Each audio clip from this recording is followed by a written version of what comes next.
técnica allí, por favor.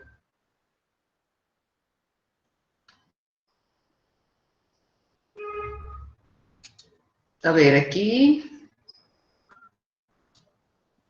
Todavía no se ha compartido. Ajá. ¿Ahora? Aún no. ¿Ya? Yo la tengo aquí en pantalla. ¿La ven Ahora sí ustedes? está. Ok, perfecto. Muy bien. Bueno, entonces, como les comentó Jonathan, vamos a estar conversando sobre el control de contaminación por materiales frágiles, específicamente vidrio y plástico quebradizo, en organizaciones de la cadena alimentaria. Cuando hablamos de organizaciones de la cadena alimentaria es porque esto lo podemos aplicar a las empresas fabricantes de alimentos, a las empresas que realizan catering, a las empresas que fabrican los empaques para alimentos y también a empresas que fabriquen alimentos para animales o piensos.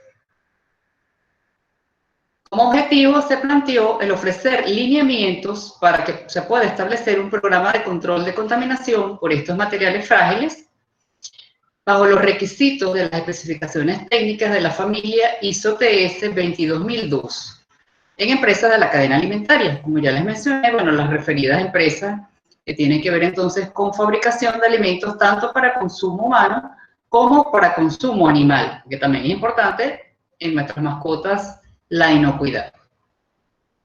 Se planteó como contenido los efectos que la inocuidad va a tener sobre los alimentos debido a esa contaminación de materiales frágiles, vidrio y plástico quebradizo, como primera parte, para introducir luego la necesidad de un programa de control de contaminación por estos materiales bajo las especificaciones de los requisitos técnicos de la ISO 22002. Y luego una conclusión general. Todas las preguntas que ustedes tengan a bien hacer, por favor, las van escribiendo y luego al final de la sesión las compartimos, preguntas, inquietudes, dudas, para darle paso a que sea la presentación más continua, en aras, bueno, de quizás posibles interrupciones que podamos tener. No saben, Venezuela es un poquito impredecible lo que puede suceder. Bueno, entonces, continuando, partimos de la premisa de que todo lo que no está en la lista de ingredientes o en una receta de un alimento se considera un contaminante. Esto siempre es bien importante considerar. Cualquier otra cosa que no sea lo que esté contenido allí pasa a ser un contaminante. Por ejemplo, en este caso que estamos hablando de vidrio y plástico quebradizo, tenemos fragmentos de vidrio que pueden haber llegado al alimento o a los equipos por la rotura de algún elemento, algún ítem, que luego más adelante vamos a ver cuáles son los posibles ítems que pueden estar presentes, o plástico quebradizo, que puede estar en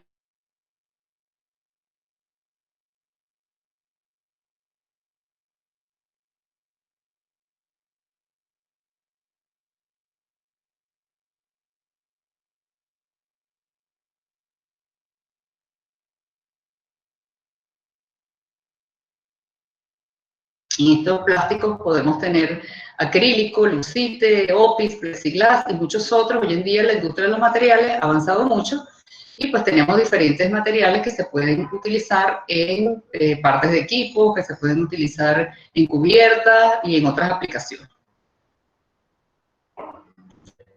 Estos materiales, al estar presentes en el alimento, automáticamente provocan una contaminación física. Y se refiere a contaminación física a cualquier materia extraña. Entre ellas, pues tenemos el vidrio y el plástico quebradizo, pero puede ser metal, puede ser cualquier otro elemento, que llegue allí de forma accidental por alguno de los procesos los cuales está sometido pues ese alimento o el empaque para el alimento también. Es importantísimo aquí considerar que es de forma accidental para poder aplicar los requisitos que con los que estamos conversando. Porque si eso sucede ya de manera deliberada, alguna persona lo coloca allí bien para que se provoque algún daño, se afecte la empresa o porque esté molesto, bueno, tantas circunstancias que podrían ocasionar que alguien lo colocara, ¿verdad? O alguien externo que llega y afecta, pues, las líneas afectan el alimento, entonces eso se considera una adulteración intencional y ya eso también se maneja por requisito, pero no es parte de lo que vamos a estar conversando. Esto sería que sucede de manera accidental.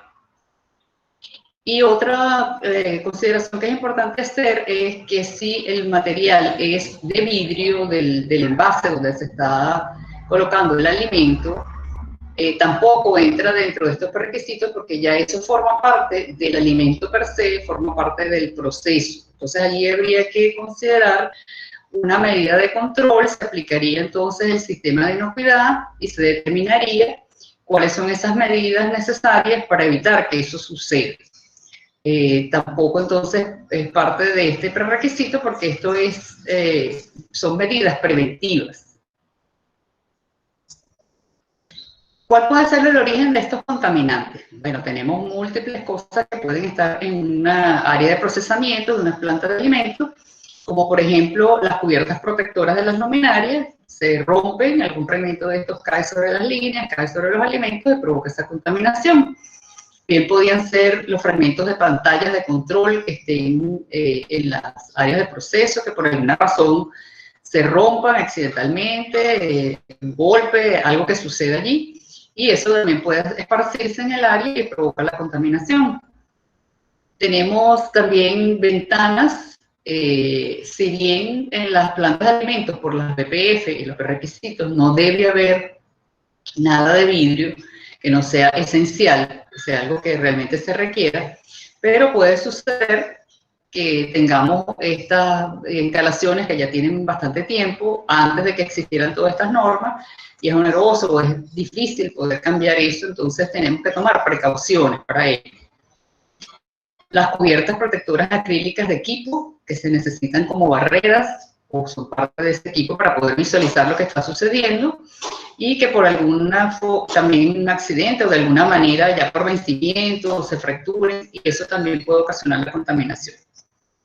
Fragmentos de bombillos fluorescentes que cuando se cambian, pues se rompen y se esparcen por las áreas.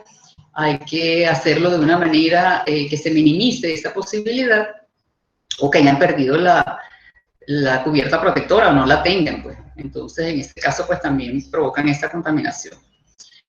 Los lentes de las personas que utilizamos lentes, por norma de BPF o de prerequisitos, deben estar atados de alguna manera con una cuerdita, con una banda al cuello para evitar que cuando uno se agache, pues le suceda. Todos los que hemos usado lentes, pues nos ha sucedido que tienden a resbalarse de la cara si nos agachamos, si no están bien ajustados.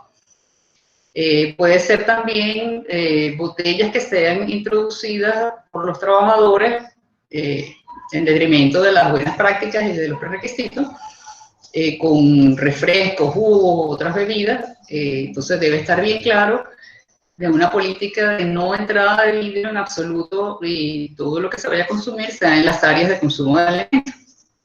Y este lo dejé de último porque es bastante álgido. Me imagino que en todas partes del mundo, todos los que hemos estado trabajando en las plantas de alimentos, hemos tenido esta circunstancia de que se introducen los teléfonos celulares u otros equipos electrónicos en las plantas y realmente es un dolor de cabeza. No solo por la distracción, sino que puede caerse, pueden fracturarse, contaminar, y no solo el plástico quebradizo que pueda tener la pantalla, sino también las partes y los componentes de estos compuestos electrónicos que son bastante contaminantes. En fin, estos son unos ejemplos, pero pueden existir muchos otros ítems que pueden provocar este tipo de contaminación. Y hemos hablado de la inocuidad.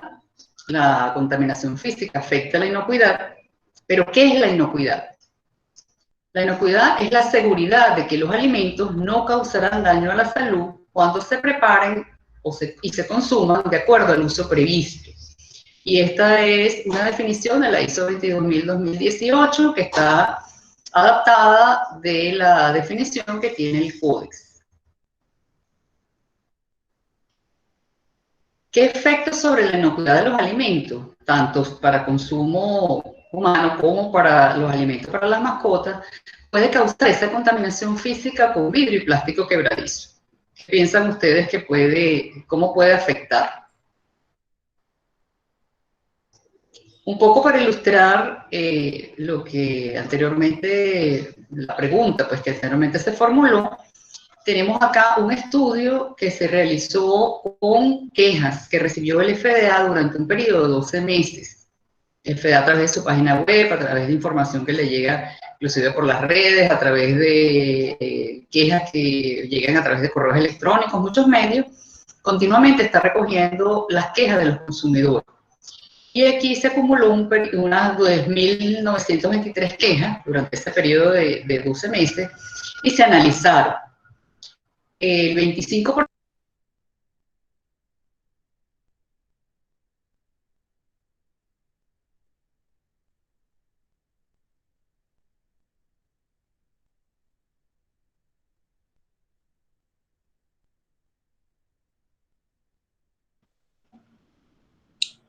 Parece que se nos cayó la conexión de Gloria. Vamos a esperar un momentito.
Ya volvió Gloria.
¿Me escuchan? Correcto, la escuchamos. Disculpen, parece que hay problemas. Creo que voy a cerrar la cámara, quizás, para que se pueda ver mejor la presentación, porque parece que hay un problema con internet. ¿Les parece? Voy a cerrar entonces la cámara para hacer nada más la presentación. De acuerdo.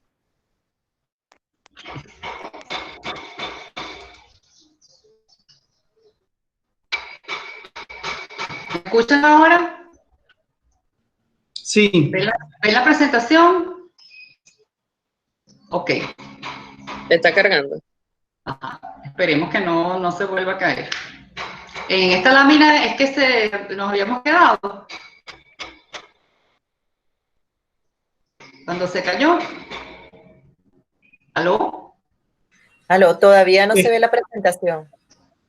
Todavía no sale la lámina. ¿No sale? Sugerimos que apaguen las cámaras todos para disminuir el ancho de banda.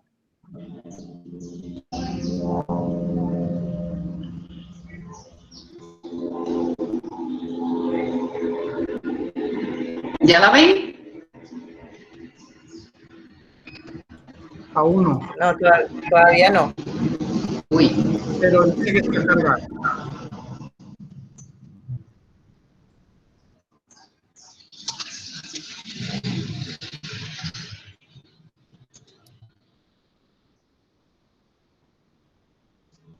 Sí, sería bueno si todos apagan las cámaras para ver si mejora.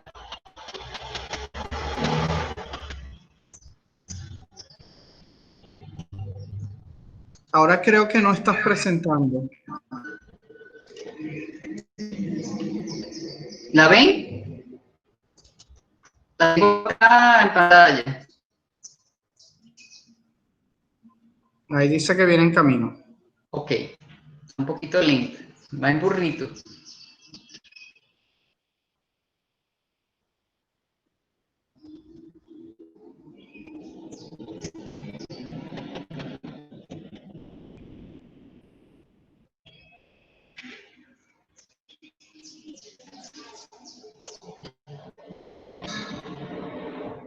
Me avisan cuando la tengan para continuar.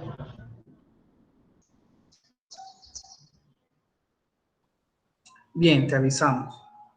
¿Sí? Ok, Aún bueno, no. repito. ¿Ya? ¿Ya llegó?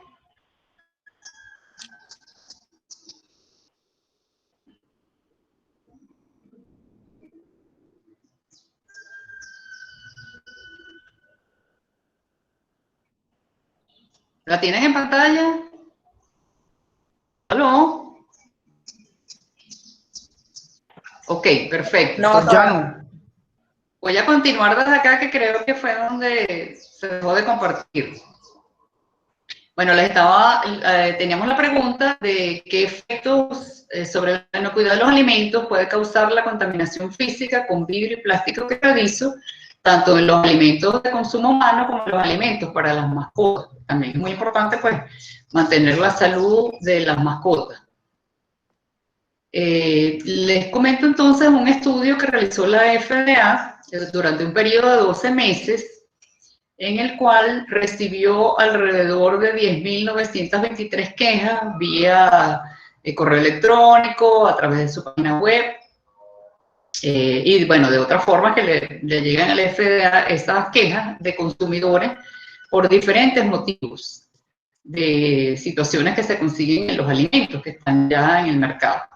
El 25% de esas quejas estaban asociadas a objetos extraños en alimentos o bebidas. Y de ese disculpa, no se ve la presentación.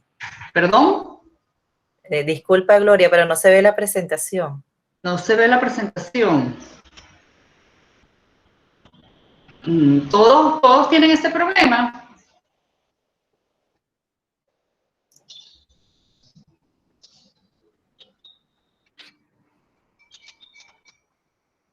Gloria, la voy a colocar yo a ver si se ve. Ok.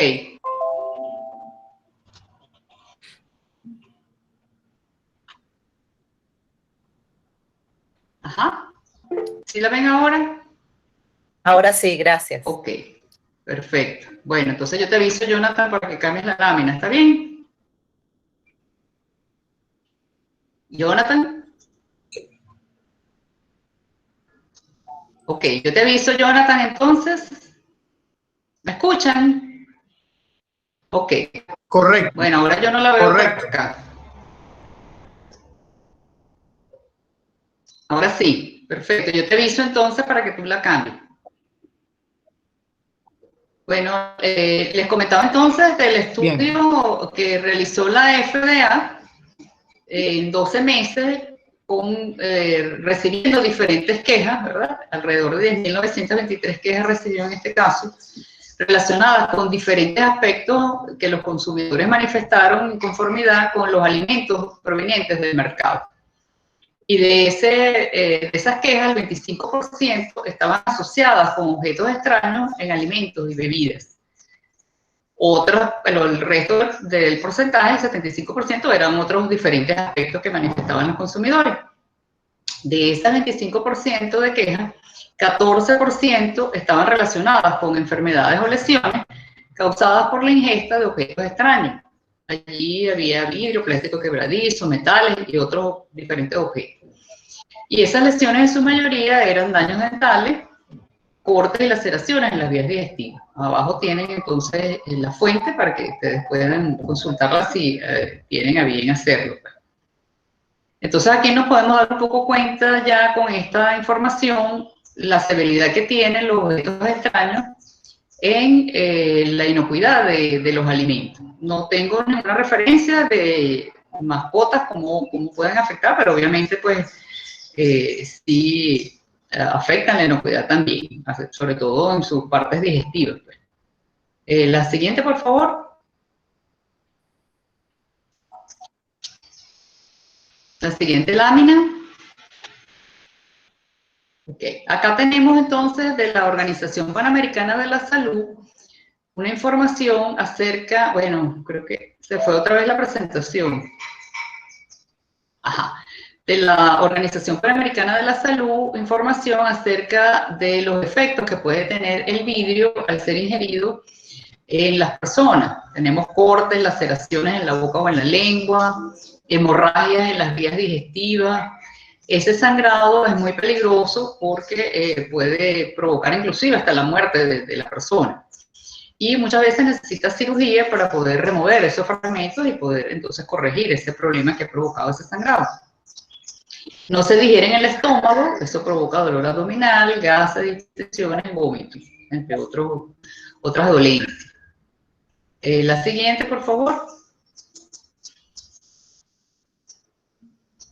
En cuanto al plástico rígido, al ser ingerido, si son personas digamos, la población vulnerable, niños, ancianos, personas con discapacidad cognitiva que no se dan cuenta que tienen ese objeto en la boca, ¿verdad? Esa partícula de ese material plástico, les puede provocar atragantamiento y eso a su vez provoca asfixia. Es una de las causas de muerte en niños pequeños. Laceraciones e infección en las vías digestivas, dolor abdominal, vómitos, ya está en general en todas las personas. Puede también necesitar cirugía para poderlos remover. Y algo que también es bastante común es la rotura de piezas dentales y encías.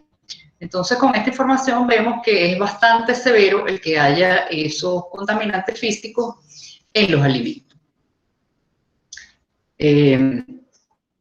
La siguiente. Ok. Ahora, todo tamaño, todo tipo de contaminante físico influye la forma, influye el lugar donde se encuentra el alimento, específicamente qué daño ocasiona.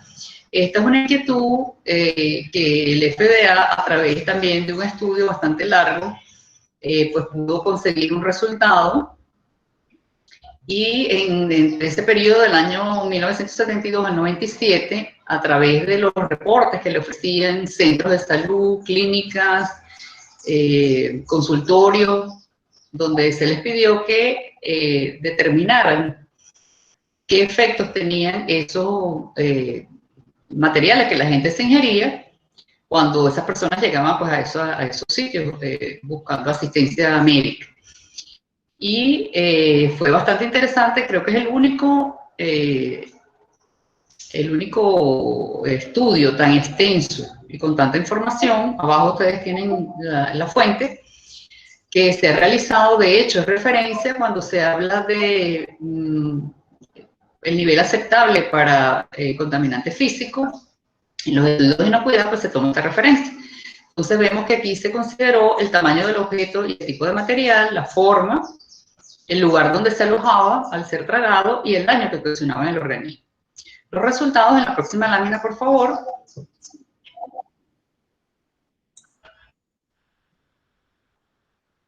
Acá tenemos entonces una conclusión de que los objetos puntiagudos, filosos y duros en la población infantil y vulnerable, si tenían un tamaño mayor de 2 milímetros, ya eran considerados un nivel no aceptable, porque les pueden provocar asfixia o daños severos en el aparato digestivo a los niños y los bebés pequeños o personas vulnerables. Y para los adultos y adolescentes tenemos entonces que de 7 a 25 milímetros se considera el nivel crítico, el nivel no aceptable. Más pequeño no había severos efectos sobre la salud, y más grandes obviamente pues es muy grande, ya más de 25 milímetros pues se puede detectar, ¿no?, cuando eso está en la boca. Entonces las consecuencias básicamente peligros de laceraciones o perforaciones en el aparato digestivo y peligro de trauma de ahogo en las vías respiratorias si pasaba a las vías respiratorias en lugar de pues, el camino hacia el aparato digestivo. Entonces acá tenemos la información de cuán severo puede ser ese contaminante. La inocuidad de los alimentos es un tema fundamental de salud pública para todos los países y hay una corresponsabilidad dentro de la cadena alimentaria, inclusive hasta los consumidores también, ¿verdad? Se considera que toda la producción primaria, los fabricantes, los que ofrecen algún material o equipo. Y dado esta importancia, entonces todos los gobiernos han establecido requisitos normativos y legales y otras organizaciones pues, que tienen que ver con los sistemas de gestión, a fin de que haya unas pautas a seguir para evitar esa contaminación física. Vamos a ver a continuación, en la próxima lámina, algunos de esos, alguna de esas normativas. Tenemos entonces los principios de higiene de los alimentos del Código Alimentario, que es la norma internacional. Tenemos las buenas prácticas de fabricación.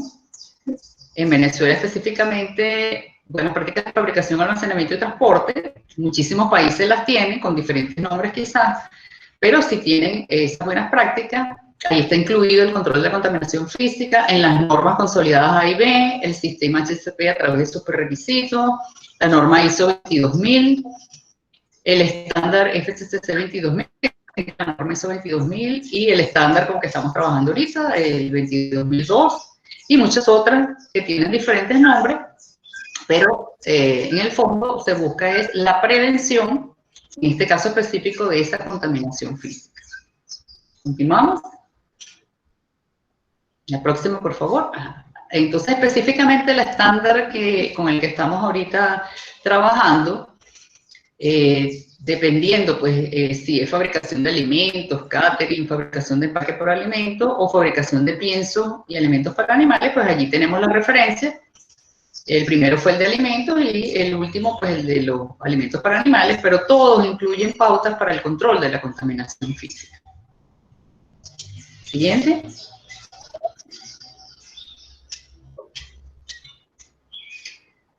Dentro de esas pautas tenemos entonces el programa de control de contaminación por materiales frágiles, el cual nos permitiría aplicar criterios y requisitos de ese estándar para controlar esa contaminación física.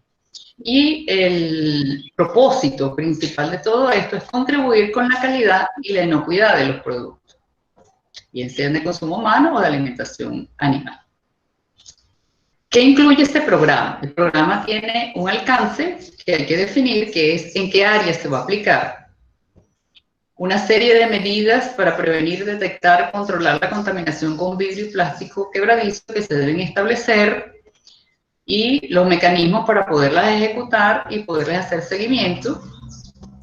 el registro de un incidente de rotura y un procedimiento también. Cómo podemos controlar, en el caso que se produzca una rotura de esos materiales, un inventario de toda la infraestructura, los equipos, los utensilios que contengan vidrio y plástico quebradizo, lo que se llama esenciales, porque si no debe estar allí, pues debe ser sustituido, pero si por alguna razón está allí, entonces, ¿dónde está ubicado? ¿Cuál es el tipo? ¿Qué cantidad? ¿Y en qué condiciones se encuentra ese material? Y luego, entonces, las inspecciones, su procedimiento y formulario, para verificar que estos materiales se mantienen en condiciones adecuadas y no se ha producido la rotura. El alcance del programa, como ya lo mencioné, qué áreas abarca, tenemos entonces que definir un plano de las instalaciones en las cuales se está incluyendo el alcance, y se consideran básicamente todas las áreas de procesamiento y almacenamiento y todas aquellas otras donde de alguna manera haya un proceso que pueda afectar la inocuidad de los productos. Una vez que tenemos definido el alcance, pasamos entonces a la próxima lámina.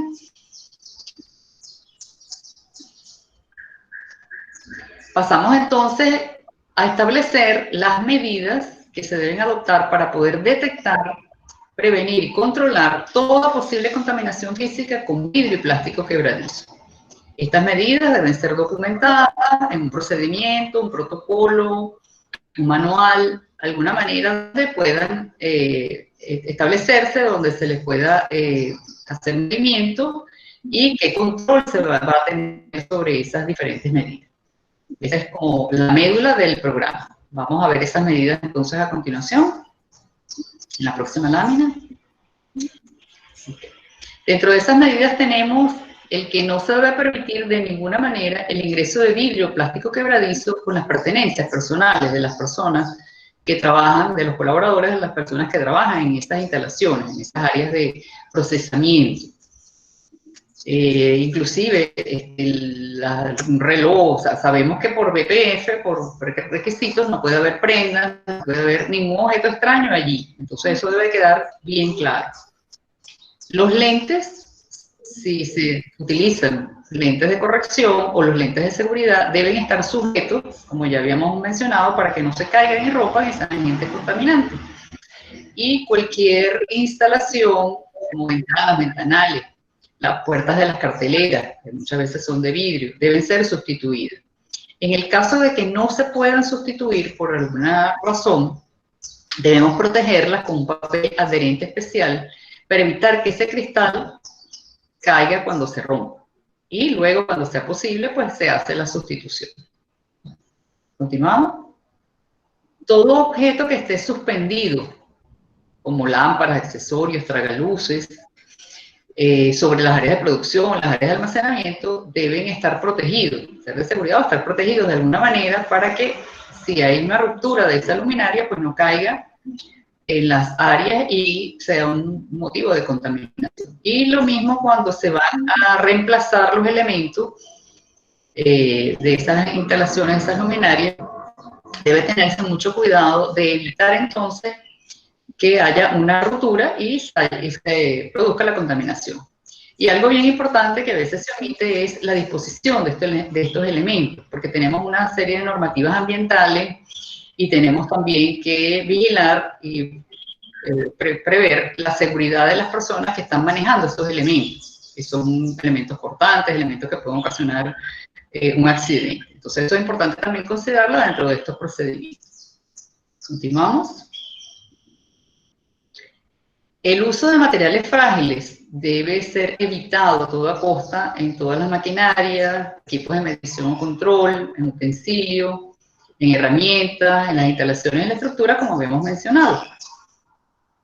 El personal que es responsable de la solicitud, compra y aprobación de los diferentes ítems, ¿verdad?, debe estar familiarizado con esa política de no utilizarlo bajo ninguna circunstancia, a menos de que sea esencial. Entonces, hay que establecer una comunicación con los fabricantes de los equipos, de las maquinarias, de los utensilios, para determinar si realmente ese material puede ser reemplazado. Si no puede ser reemplazado, se colocaría entonces en el inventario de materiales esenciales. Entonces, es muy importante. La siguiente.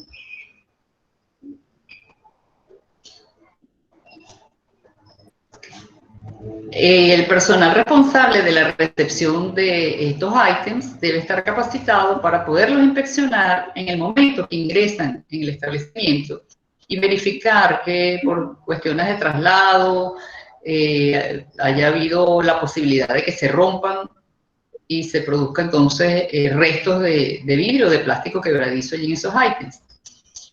¿Qué vamos a hacer con eso? Bueno, debemos tener definido qué destino se les va a dar, qué se va a hacer con esos ítems y la disposición de ese material frágil, como ya lo habíamos mencionado. Entonces es importante que todo el mundo que tenga un rol en alguna actividad esté claro. Y entonces eso nos da pie a esta siguiente información, que es que todo colaborador con responsabilidad en la planificación, ejecución y seguimiento del programa y también en el mantenimiento de esos equipos e instalaciones debe tener las competencias a través de formación y capacitación, charlas, seminarios, cursos, entrenamiento en el sitio, pues cualquier otra actividad que la empresa decida, para que tengan bien claro qué hacer, en qué momento podemos corregir una situación que se pueda presentar. La siguiente.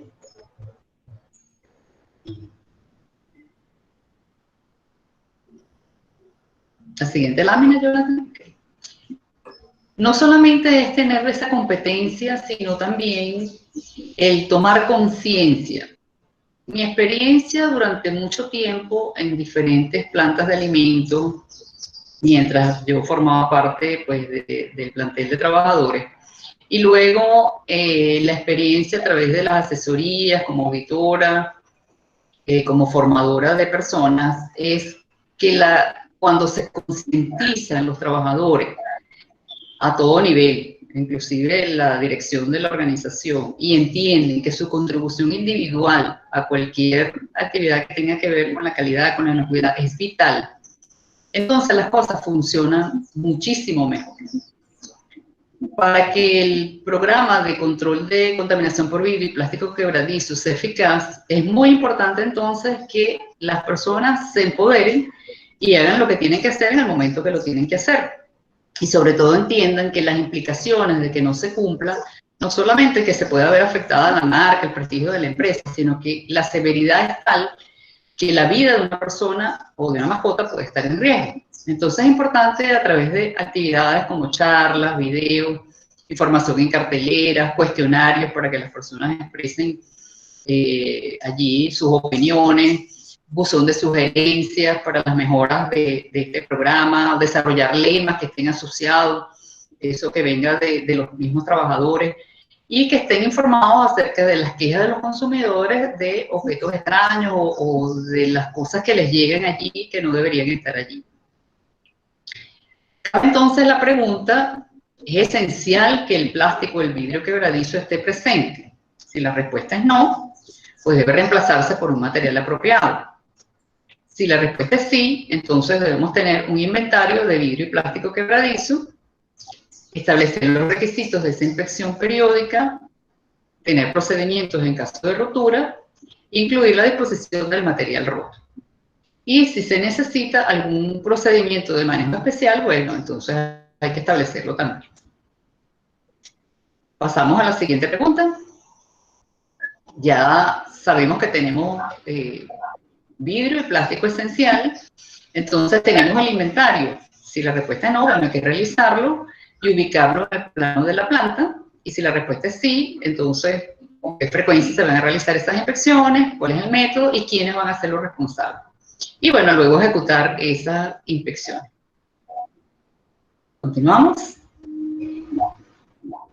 Para el inventario es importante considerar el tipo de material, la cantidad, la ubicación y las condiciones en que se encuentran los objetos y hacer una revisión de todas las estructuras, las instalaciones, las herramientas, los instrumentos de medición y ensayo, los equipos y utensilios que pudieran contener esas partes y cualquier otra ítem como contenedores, bandejas, cestas, cubiertas y cualquier otro pues que esté allí presente. Aquí hay algunos ejemplos de artículos que generalmente pues tenemos en las plantas de alimentos, como son protectores de luminarias, lámparas, faros de lámparas de emergencia, faros de montacarga. Tenemos también ventanas o ventanales, cubiertas de equipos, mirillas de equipo, pantallas de computadoras y equipos de control y lentes de cámara de seguridad. Entonces, es importante considerar esos ítems en nuestro inventario. Un ejemplo que les traje acá de un inventario. Tenemos la zona o el área, en este caso Galpón 1, área de producción. Tenemos la descripción de los diferentes artículos que pueden contener vidrio plástico quebradizo. Tenemos la cantidad, en la condición en que se encuentra, aun cuando, como en la última línea, la lámpara no funcione, pero está allí presente, ¿verdad? Y eso puede provocar la presencia del contaminante. Entonces, y si hay una fotografía, muchísimo mejor. Entonces, acá pues podemos, a través de este ejemplo, visualizar qué se requiere para el inventario. Pasamos a la siguiente.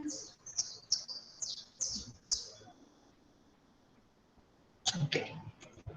Ahora el caso de rotura de alguno de esos ítems y debemos tener una respuesta oportuna para que ningún producto pueda estar contaminado, potencialmente contaminado si no tenemos exactamente la seguridad. Entonces hay que desarrollar un procedimiento documentado que describa cómo responder a esas roturas que se puedan producir. Y los elementos que pueda contener, los vemos en la próxima lámina, el procedimiento de rotura. Por favor, Jonathan, la próxima. Okay. Tenemos acá entonces la cuarentena del área para evitar esa dispersión de los fragmentos u otras piezas. ¿Qué destino se le va a dar a los ingredientes, a los productos terminados, al producto en proceso, que puede estar potencialmente contaminado con la rotura? La limpieza del área de los equipos para verificar que no quede ningún fragmento. Y la disposición del material roto cumpliendo pues con todas las normas de seguridad y las normas ambientales. Acá tenemos también un ejemplo de un reporte, un formulario de reporte, donde está incluido entonces la fecha, el área en que ocurrió el accidente, la persona responsable de este reporte, de la información, qué tipo de material, el lote de la materia prima o el producto que se considera potencialmente contaminado, una breve explicación del incidente y en qué situación se encuentra actualmente, qué correcciones se aplicaron, cuál es el plan de acción y la verificación de esos resultados. Y, por supuesto, los responsables de cada una de esas actividades. Continuamos. Pues ahora, acá tenemos, ok, ahora sí. En cuanto a las inspecciones que tenemos, de todos esos objetos que ya están inventariados y que hay un riesgo de que puedan producir en algún momento contaminación, periódicamente debemos tener su revisión. Entonces hay que establecer esa frecuencia en base a la criticidad del material, en base al lugar donde se encuentra, en base al problema que puede ocasionar. Y con esto garantizamos la integridad de esos materiales y ejercemos control sobre ese potencial peligro que se presenta. ¿Qué considerar entonces para las inspecciones específicamente?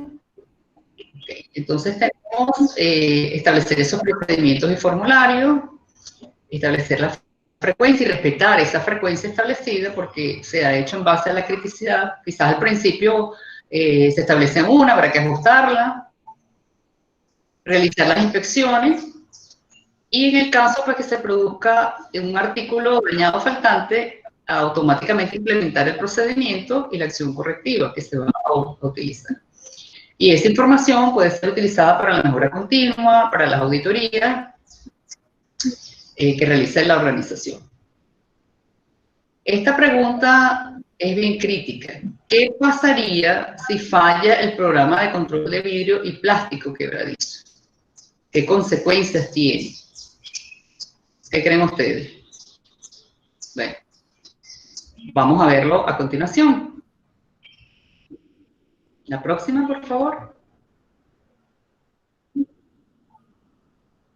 Entonces, fíjense, si ese producto todavía no está en el mercado y yo puedo controlar que no salga al mercado, ¿verdad? Se detecta y se puede controlar en la misma planta, pues no es tan crítico, allí habría que hacer una revisión y determinar qué fue lo que pasó, pero si ya está en el mercado y aplicar las acciones correctivas, obviamente.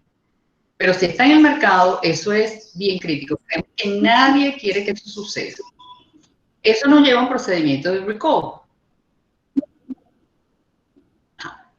¿Qué consecuencias puede tener este recall? Bueno, litigio, puede haber demandas de la empresa. Recuerden que esos materiales pueden producir hasta hemorragias, rupturas dentales, una serie de consecuencias muy, muy graves. Tiene una severidad muy alta su presencia. Multas, podemos perder el permiso sanitario, eso impacta a toda la industria. Hay una pérdida de valor, pérdida en venta, la confianza que se tiene en la marca y los productos de las marcas, unas arrastran a las otras, entonces eso tiene consecuencias bastante lamentables. No queremos estar en la prensa, así como los dos ejemplos que les coloqué aquí. Esto ocurrió en el año 2015 con un producto pan, ¿verdad? 48.000 paquetes de pan tuvieron que ser recogidos de 11 estados. El FDA siempre da esas alertas y son públicas. En este caso, bueno, fue la prensa la que alertó por una alerta del FDA. Y el segundo caso eran unas costillas congeladas del mercado de Boston. Ahí sí no estaba tan amplia la distribución, pero igual por sospechas de fragmentos de vidrio, plástico duro, toda esa cantidad de producto tuvo que ser retirado del mercado. Entonces no queremos estar, ¿verdad? Hoy en día en las redes que no ha terminado de pasar y ya todo el mundo se enteró, no queremos estar allí ni en la prensa tampoco. Acá como conclusión, quiero dejarles esta reflexión. El éxito de un programa para el control de contaminación por materiales frágiles, vidrio y plásticos quebradizos, conforme a los requisitos que hemos estado comunicando, que son los de la ISO TS 22002, o si tienen las buenas prácticas, pues las buenas prácticas, depende de muchos factores, pero es fundamental el compromiso de todos los trabajadores y de la dirección de la organización por garantizar la inocuidad del producto. Y esto no solamente con este programa, con todo el sistema de inocuidad, con un sistema de calidad. Como ya les comentaba, en mi experiencia, esto es fundamental. Si las personas están empoderadas, comprometidas y entienden la importancia de lo que están haciendo, vamos a tener muchísimo menos errores. Bueno, con esto entonces damos por finalizada la presentación y quedaríamos entonces para las preguntas, comentarios que ustedes tengan a bien hacer. Jonathan ahí dirigiría un poco esos comentarios y preguntas que han venido realizando. Muchísimas gracias por este tiempo y por la atención prestada. Sí, correcto. Muchas gracias, Gloria. Hay varias preguntas aquí escritas, pero también queremos darles la oportunidad a los que así tengan a bien hacerlo, de que las puedan formular de viva voz, abriendo sus micrófonos para interactuar directamente. Y posteriormente, pues procederé a leer algunas de las de las que ustedes han planteado por escrito. Perfecto.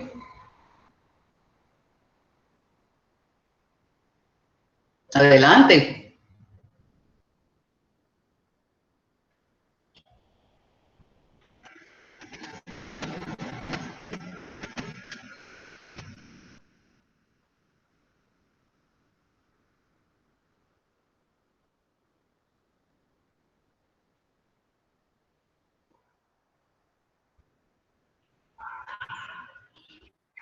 Bien, aquí te preguntan, Gloria, si algún elemento duro como fragmentos de huesos también se pueden considerar como impactantes en la inocuidad bajo este mismo concepto.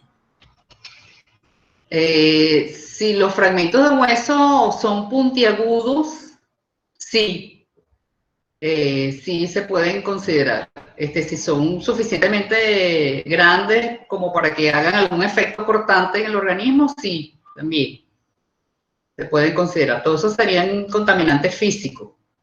Allí, si vienen del proceso, Ahí tendremos que aplicar un poco ya el análisis de peligro para determinar dónde pueden estar, en qué parte se pueden haber producido y las medidas de control.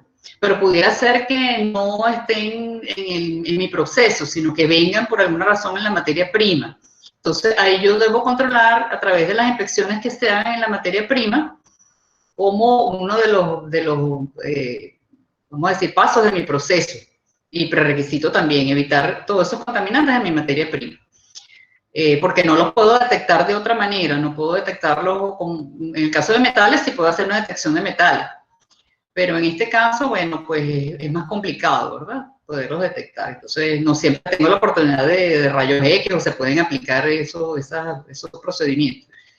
Pero sí, definitivamente, sí, pueden lacerar y pueden ocasionar también problemas en las vías digestivas, pues, sí. ¿Alguna otra? Aquí hacen un comentario que dicen que las buenas prácticas de fabricación, incluso hasta las uñas en las áreas de procesos, deben estar cortas y limpias, Sí. que también pueden ser cortantes. Sí, sí, también esos son contaminantes físicos. Y por BPF y los prerequisitos, pues las personas no deben usar ni uñas postizas, las uñas cortas, limpias, sin esmalte. ¿Alguna otra pregunta o comentario? Por aquí Erika pregunta si los materiales de toma de muestras que son de vidrio o plástico, ¿cómo son declarados? Aquí un participante le da una respuesta, le dice, debes tenerlo en tu inventario de vidrio del laboratorio porque haciendo la evaluación es algo que sí es necesario tenerlo inventariado y haciendo inspección con frecuencia. Correcto. Bueno, debe evitarse instrumentos de vidrio en las áreas de producción, a menos de que sea estrictamente necesario. Yo tengo el caso de cuando trabajé en una empresa, que un supervisor accidentalmente se le cayó un termómetro de vidrio. Yo lo vi, yo estaba por la parte de calidad, le indiqué, mire, usted no puede tener eso aquí, eso es grave, se cae, eso es mercurio. Bueno, pero por un accidente se le cayó del bolsillo y cayó en un tanque con materia prima y eso fue un desastre porque hubo que cerrarse la planta, hubo que hacer una inspección de materiales peligrosos, el descarte de eso por ser un material, era un material orgánico, obviamente un alimento, pero contaminado con vidrio se vuelve una sustancia peligrosa. Entonces eso no se puede procesar de ninguna manera. Bueno, eso tuvo que venir entonces el Ministerio del Ambiente. Eso fue todo un problema serísimo por esa situación. Entonces debemos evitar cualquier tipo de instrumento. Si es completamente necesario una probeta para determinar pH, algo así que no se pueda sustituir, bueno, tiene que estar inspeccionado continuamente y en el caso de rotura, pues tener un procedimiento que vamos a hacer en ese caso con los materiales que quedan, con los alimentos que se pueden haber contaminado, con el área. Entonces todo eso debe estar previamente ya establecido. ¿Alguna otra pregunta? Por aquí el señor Jonathan Graterol pregunta, ¿se debe realizar una revisión con el equipo de inocuidad? ¿Por qué falló y dónde? Sí, por supuesto. El equipo de inocuidad debe aprobar esos programas prerequisitos y debe verificar que realmente se estén aplicando y se estén cumpliendo. Entonces, sí, definitivamente el equipo de inocuidad es necesario evitar allí en ese aspecto. La señorita Miriam Vázquez pregunta, ¿qué normativa o lineamiento tenemos en nuestro país que regule esto? ¿Se podría hablar de la Covenin 3802 del 2002 o tenemos muchas más al respecto? Ajá, esa sería la Covenin 3802, la que tiene que ver con el sistema HCCP, si no me equivoco. Sí, definitivamente dentro del sistema HCCP de esas directrices están considerados los prerequisitos. No hace tanto énfasis esa norma con relación a los prerequisitos como lo hace la ISO TS 22002, porque esta es específicamente para los prerequisitos. Pero si están considerados como contaminantes físicos, deben ser tomados en cuenta cuando se hace el análisis de peligro. En el caso que yo tenga algún elemento que esté relacionado con proceso, que tenga que ver con envases de material de vidrio, o bien sea lo que conversamos acá en este final. Yo le recomiendo que trabaje con esta norma ISO TS, que es muchísimo más específica. Ok.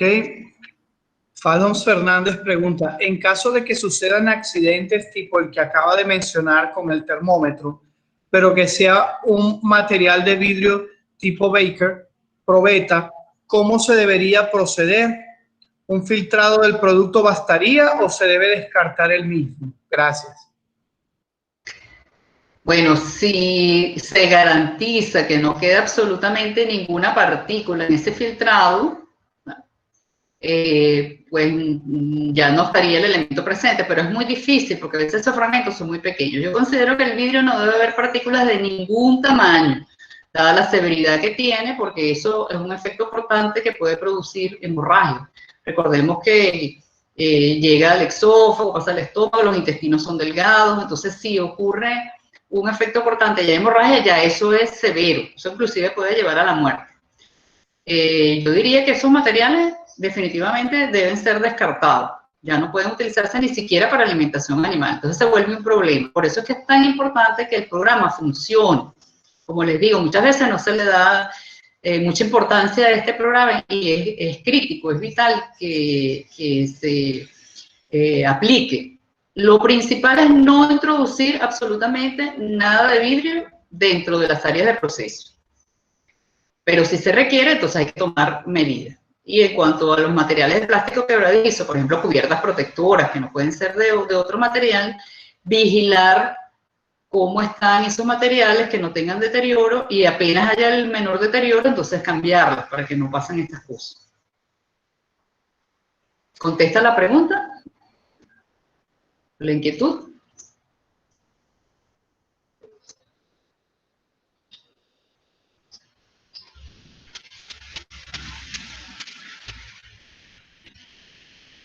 Responde que sí. Ajá, ok. Andrea Pérez, de Ron Santa Teresa, pregunta, disculpen que ingresé tarde, no sé si lo hablaron ya, pero en el caso en que una de las empresas que utilizan botellas de vidrio en su proceso para envasar alimentos, ¿qué sugerencias dan para implementar un control de vidrios? Ok, si ya es parte del programa. Si ya es parte del proceso, se hace el análisis de peligro y se toman las medidas de control. Si hay roturas, definitivamente. Tengo experiencia con clientes y lo que se hace es que en el caso de rotura hay que establecer procedimientos donde tengo que separar una cantidad en la línea de producción, tengo que separar una cantidad de producto antes y después de la zona donde hubo la ruptura. Generalmente es cuando bajan los émbolos de las llenadoras, muchas veces por presión o por cambios de temperatura, se producen esas roturas. Entonces hay que liberar todas las que están cierta cantidad antes, cierta cantidad después. Eso hay que validarlo. Hay que hacer pruebas y determinar cuál es ese límite que yo debo establecer antes y después, y todo ese material debe ser retirado, ya no puede ser utilizado. Las botellas pueden ser lavadas de nuevo y verificar que no le quede absolutamente nada de partículas. En este caso ellos tenían un sistema de rayos X era infrarrojo, y ahí determinaban la posibilidad de sólidos presentes en las botellas vacías, y eran separadas automáticamente de la línea. Entonces, bueno, ya esas serían medidas de control. No era exactamente el tema del seminario, sí lo mencioné al principio, porque ya eso es parte del proceso. Esto se trata de un prerequisito para evitar la presencia de vidrio no esencial, y en el caso que esté como parte de instalaciones o de un equipo, pues poder prevenir y controlar que pueda pasar al alimento.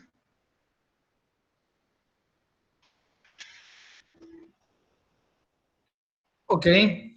Les recuerdo también que pueden preguntar de viva voz abriendo su micrófono y su cámara. La restricción de uso de esos medios es nada más durante la presentación para evitar interferencia, pero son libres de preguntar en cualquier momento de esta fase de interacción. Tenemos también una pregunta de la señorita Emma Segovia, pregunta y comentario, que dice: saludos, muy buena y oportuna presentación. Al escuchar estos análisis, lo proyecto y me inquieta la inocuidad de los alimentos en industrias artesanales, donde no se manejan normas de control de calidad e inocuidad, además de las deficientes estructuras comerciales. Sí, a mí también me preocupa muchísimo. Es importante, bueno, aquí yo les voy a hacer una reflexión y les voy a pedir un favor. La reflexión es un poco relacionada con la conclusión. Nosotros, las personas que estamos en el área de alimentos, ¿verdad?, de inocuidad, de sistemas de gestión, debemos ser portadores de esa información lo más que nosotros podamos. Yo siempre les digo a las personas cuando están en los talleres, en los cursos, por favor, ustedes vuélvanse transmisores de esta información a todo el que puedan, a su círculo de influencias, no solamente en la organización donde trabajen, se trabaja en una organización de alimentos, sino a sus familiares, a sus amigos, a todo el que ustedes puedan, porque mientras más información manejen las personas, pues mejores resultados vamos a tener en general con la inocuidad. Fíjense, ahorita que estamos en una etapa de pandemia, desdichadamente, porque está afectando a muchas personas y no es lo que se quiere, pero yo digo que eso nos está ayudando un poquito a las personas que estamos en el área de inocuidad, porque ya ha entrado el concepto en las personas, por lo menos de la higiene. Oye, hay que lavarse las manos, hay que bañarse, hay que tener las cosas limpias. Entonces, bueno, desde ese punto de vista biológico, pues las personas están haciendo eso ya como un poco parte de su costumbre, de su vida. Entonces, es algo así, o sea, hay que, todas estas cosas hay que explicarlas, y bueno, obviamente pues la parte gubernamental que tiene que ver con la salud, en este caso el Ministerio de Salud debería tener un poco más de programas, un poco más de asistencia, pero si no la hay, bueno, tenemos que buscar la forma de que eso se haga. Mientras más se conozcan, menos errores se cometen. Pero también tiene que haber una exigencia, obviamente, para que eso funcione.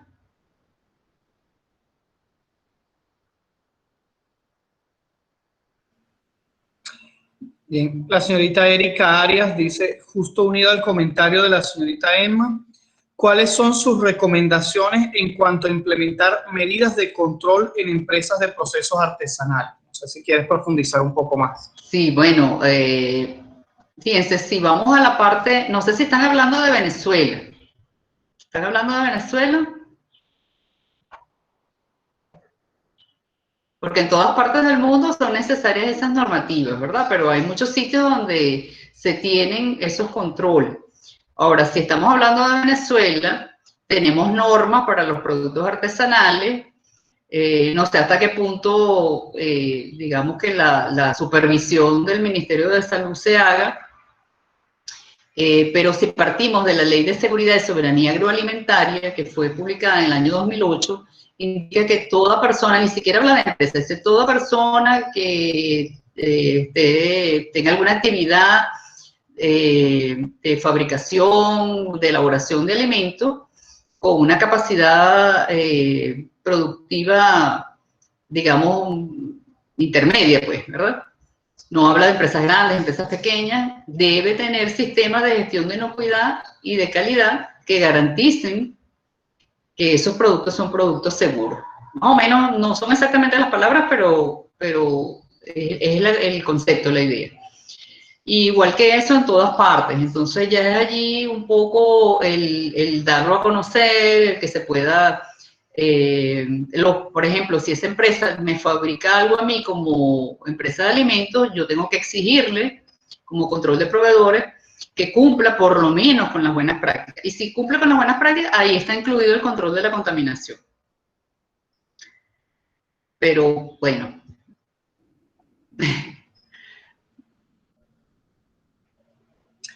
De la Coordinación de Seguridad de la empresa ANROCEA, preguntan, ¿cuáles serían las normativas a seguir en caso de una ruptura de elementos de vidrios y material quebradizo en los procesos de fabricación, específicamente en cuanto a la disposición final. Ok, entonces fíjense, tenemos como normativa ambiental, ¿verdad? De que todo material, bueno, en primer lugar, si está ya mezclado con un alimento, se vuelve un poquito complicado porque este alimento es de origen orgánico. Y eso hay que darle disposición lo antes posible, porque si no, generalmente se descompone. Si está dentro de la organización todavía el control, no ha salido al mercado, bueno, la organización puede decir, bueno, estos materiales, si es un producto perecedero, bueno, de alguna manera tengo que refrigerarlo y luego hay que darle un descarte, ¿verdad? Que podría generalmente, pues ya sería incinerar el material porque no lo podemos enterrar, no podemos por disposiciones ambientales. Si tiene este vidrio, tiene este plástico quebradizo en cantidades o algún otro contaminante que no se pueda separar, ¿verdad? Y que eso es severo para la inocuidad. En el caso de que ya salió de la organización, entonces el problema es doble, porque hay que avisarle al Ministerio de Salud, eso no se puede descartar porque ya salió, ya estaba inventariado, sobre todo por todas las disposiciones que tenemos de que son alimentos. En Venezuela tenemos las guías y a dónde va el material, una serie de complicaciones. Entonces hay que disponer de él y mientras que se hace el acta y hay la visita y hay la revisión de esa cantidad de material y la garantía de que no va a ser utilizado por ninguna otra organización ni va a ser reprocesado, etcétera, etcétera, eso lleva un tiempo. Entonces, mientras tanto, el material orgánico puede deteriorarse. Entonces habría que mantenerlo refrigerado, en el caso que sea perecedero. Porque digamos que no tiene ninguna sustancia química como para que se considere un material peligroso. Los materiales peligrosos básicamente están asociados con sustancias químicas, pero sí tiene un elemento que es, digamos, ya contaminante y entonces hay que tomar esas medidas que les expliqué. No sé si satisface la respuesta a la inquietud del participante.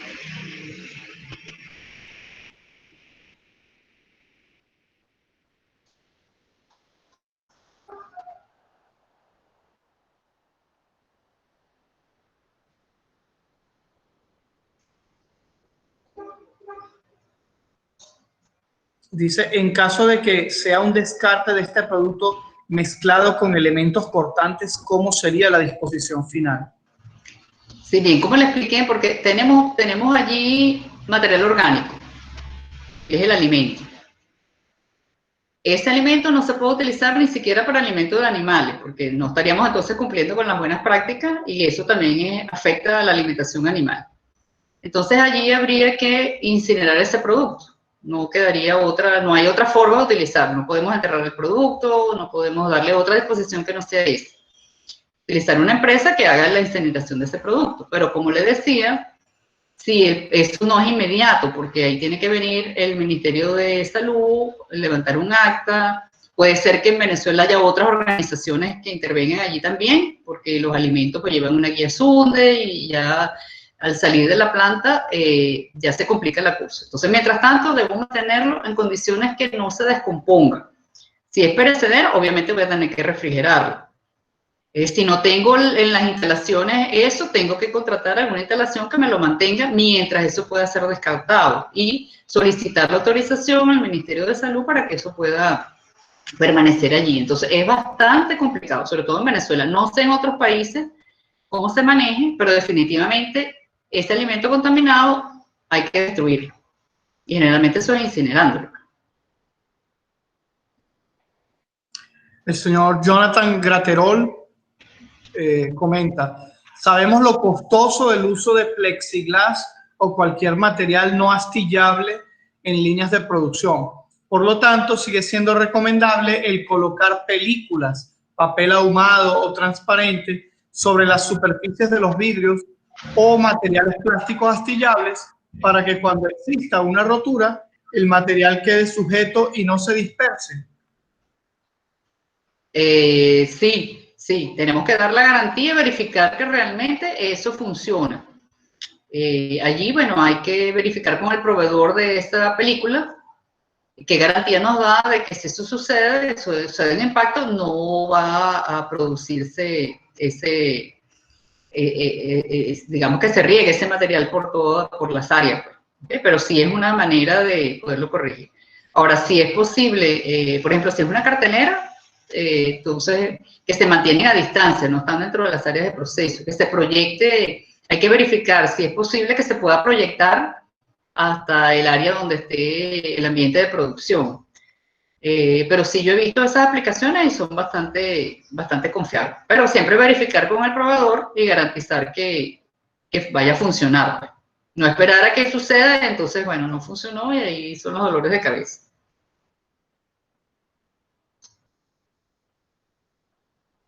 Bien, la señorita Miriam Vázquez comenta: como empresa de distribución de alimentos, podemos solicitar el programa y la certificación de calidad de estos productos a los proveedores a través de la misma ISO, que se refiere a través de su sistema de gestión. Esto aplica en base a la consulta de Emma Segovia. Si hablamos de una empresa productora de queso que no se manejan estos procesos, ¿de qué forma se puede elevar a estas gerencias? ¿Qué ministerio en nuestro país se lo exigiría, tomando en cuenta que muchas gerencias solo si aplican procesos sancionatorios, lo aplicarían? Yo no entendí muy bien la formulación de esa inquietud, porque primero, ¿a qué país se está refiriendo? Y después, no entendí muy bien la primera parte que tenía que ver con los proveedores. ¿Puedes repetir? Porque no tengo claro cuál es la inquietud.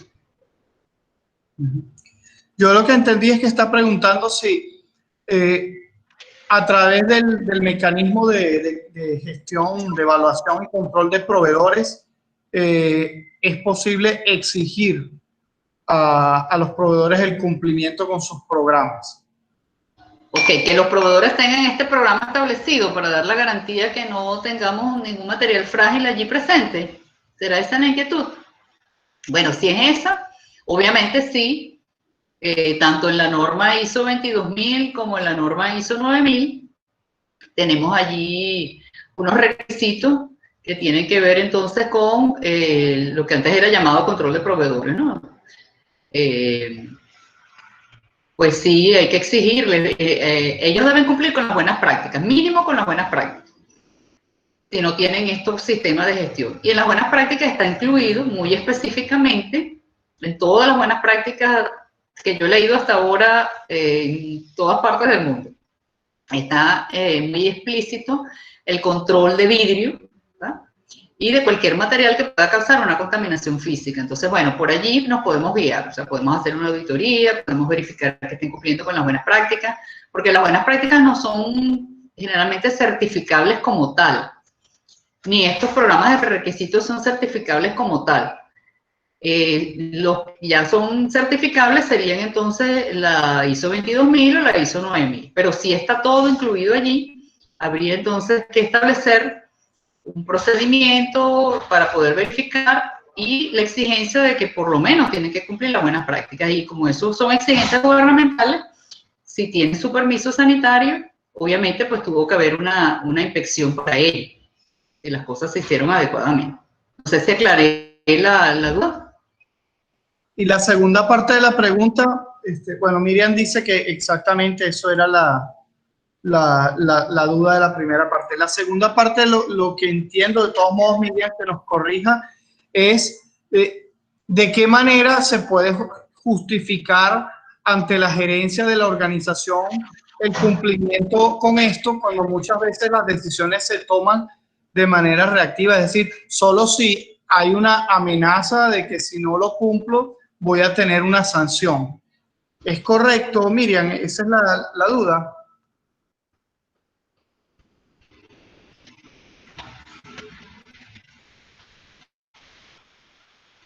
Bueno, como ya les decía, ¿verdad? Ajá. Sí, Jonathan, comenta. Sí, bueno, ella dice que es correcto y además agrega que desde Venezuela inquieta mucho la producción de queso, panela elaborada de la caña de azúcar, los cuales muy probablemente no cumplen estos requisitos, pero si lo trabajamos desde la exigencia del cliente, podremos irlo atendiendo en nuestro país. Eso es correcto. O sea, si yo como fabricante de alimentos le exijo en la cadena alimentaria, ¿verdad? A los que me preceden, le exijo a esos proveedores el cumplimiento, porque esas normas están. Entonces, lo mínimo es hacer el cumplimiento de esa normativa, ¿verdad? Si la autoridad sanitaria por alguna razón falla, pues yo puedo, a través de mi programa, estoy haciendo mi selección, mi control de proveedores, indicarles, mire, el cumplimiento de las buenas prácticas es algo que es obligatorio. Entonces, lo mínimo es cumplir con esas buenas prácticas. Y lo voy ayudando un poco. Si es pequeño, lo voy ayudando. Es un poco ganar, ganar. Para que se vaya fortaleciendo, le exijo, pero a la vez le voy dando algún apoyo técnico. Lo que sí no puedo es resolverle su problema y decirle, bueno, sí, usted tiene ese problema y yo, bueno, ¿qué voy a hacer yo? ¿Cómo lo elimino? Porque partimos de la premisa de que si yo no puedo eliminar la situación, yo no puedo aceptarla. Eso es algo vital. Entonces, en los sistemas de inocuidad, ¿qué hago? ¿Tengo cómo eliminar esa situación? No. Entonces, tengo que irme aguas arriba y buscar evitar esa situación, prevenirla a toda costa, porque yo no puedo hacer más nada. Y al final, la responsabilidad del producto terminado que esté en el mercado es mía. A nadie le interesa, ni a la autoridad sanitaria, ni a un consumidor, que yo tengo un problema y fue porque me lo produjo otro. Esa es mi responsabilidad de velar porque en la cadena alimentaria, aguas arriba, no me vengan a mí los problemas. Y por eso es que los sistemas de inocuidad y de calidad han tenido tanto auge, porque de esa manera se han podido ir controlando los que están arriba en la cadena y los que están también abajo en la cadena, porque también la distribución es mi responsabilidad, porque el producto sigue estando con mi marca hasta que la persona se lo consuma y le caiga bien o tenga un problema. Entonces es mi responsabilidad. No sé si contesté la pregunta.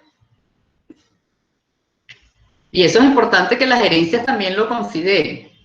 No es por cumplimiento, es porque tengo una obligación, hasta moral, diría yo, con las personas con relación a los alimentos, ¿verdad? Entonces, debo controlar todo lo que está antes de mí y después de mí para dar esa garantía. Ok, Miriam dice que sí, que así es, que sí respondiste. Y la señorita Erika Arias te pregunta, ingeniera, al tener en cuenta que las buenas prácticas de fabricación no son certificables como tales, ¿cómo sugiere evidenciar el cumplimiento de las mismas ante cualquier auditoría? No, independientemente que sean certificables o no, yo me voy con mi norma de buenas prácticas dependiendo del país en que yo esté y yo verifico el cumplimiento. Yo puedo exigírselo a mi proveedor como parte de todo el proceso de selección que yo realice, porque es algo que es de obligatorio cumplimiento. En todas partes del mundo, las buenas prácticas es uno de los mínimos cumplimientos que hay en relación a la inocuidad. Entonces, bueno, mire, a él le interesa el negocio y no va a ser probablemente el único proveedor que va a haber. Entonces ya se vuelve como uso y costumbre dentro de la cadena alimentaria y así ha pasado, ¿verdad? Y fíjense, a mí una vez una empresa que fabricaba los Master Batch para tapas plásticas, ¿verdad? De un proveedor de empaque de una industria de alimentos. O sea, ya estábamos terceros en la cadena. Me solicitaron asistencia para ellos poder implantar las buenas prácticas de fabricación, porque esos master batch iban a ser utilizados en las tapas plásticas y el proveedor de alimentos le estaba exigiendo al proveedor de empaque de alimentos que producía las tapas, no solo que tuviera las buenas prácticas, sino que sus proveedores a la vez tuvieran las buenas prácticas. Entonces, bueno, se hizo todo un trabajo, ¿verdad?, para poder solucionar algunos problemas que ellos tenían. Entonces, fíjense cómo va funcionando en la cadena, porque realmente es así, esas normas están allí y deben aplicarse, es lo mínimo que se puede aplicar. Y así se van controlando unos con otros y se va resolviendo. Entonces, es un tema que hay que venderse de esa manera. Mira, es una normativa legal, yo necesito que tú mínimo la cumplas para poder aceptarte como proveedor. Y como interesa el negocio, bueno, pues entonces es importante. Si no le interesa y quiere tener otros clientes que sean menos exigentes, bueno, pues buscamos otros, porque hay muchos más, no creo que sean los únicos.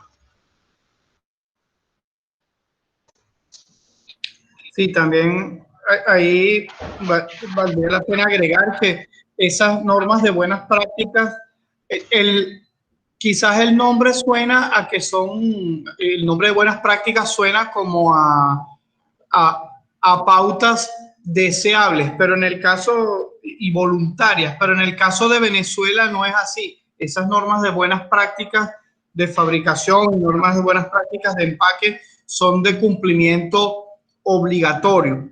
Cuando decimos que no son certificables en el sentido de que no te otorgan una certificación de cumplimiento de las buenas prácticas, pero sí puede estar expuesto a sanciones por incumplimiento de esa normativa regulada por el Ministerio de Salud. ¿Cierto, Gloria? Sí, correcto, correcto. Y en muchas partes del mundo también. Son de carácter, cuando ya son resoluciones y carácter emitidas por organismos gubernamentales, generalmente son los ministerios de salud, los equivalentes a los ministerios de salud, pues pueden tener otro nombre. Eso ya se vuelve de obligatorio cumplimiento. Tenemos las del Códex, que son internacionales, esas directrices que también son aplicables. En el caso de que se quiere importar algún producto, entonces, bueno, tenemos esa referencia internacional, las normas del Códex.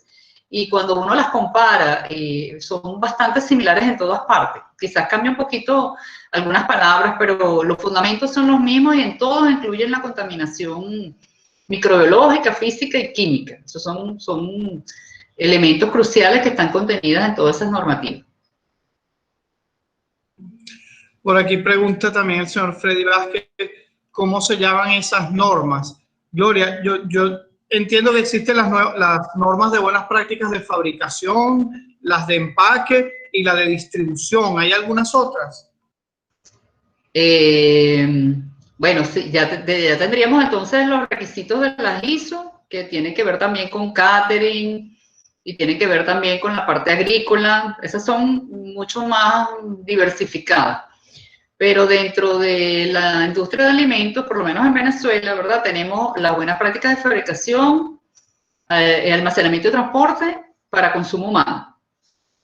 Tenemos las normas sanitarias, creo que se llama, son normas de buenas prácticas para la fabricación de envases, empaques y artículos relacionados con los alimentos. Ahí entrarían, por ejemplo, hasta los pitillos, por ejemplo, ¿no? O las pajillas, como se dice en otros países, para utilizar con las bebidas, vasitos plásticos, todos esos elementos que van a estar en contacto con los alimentos.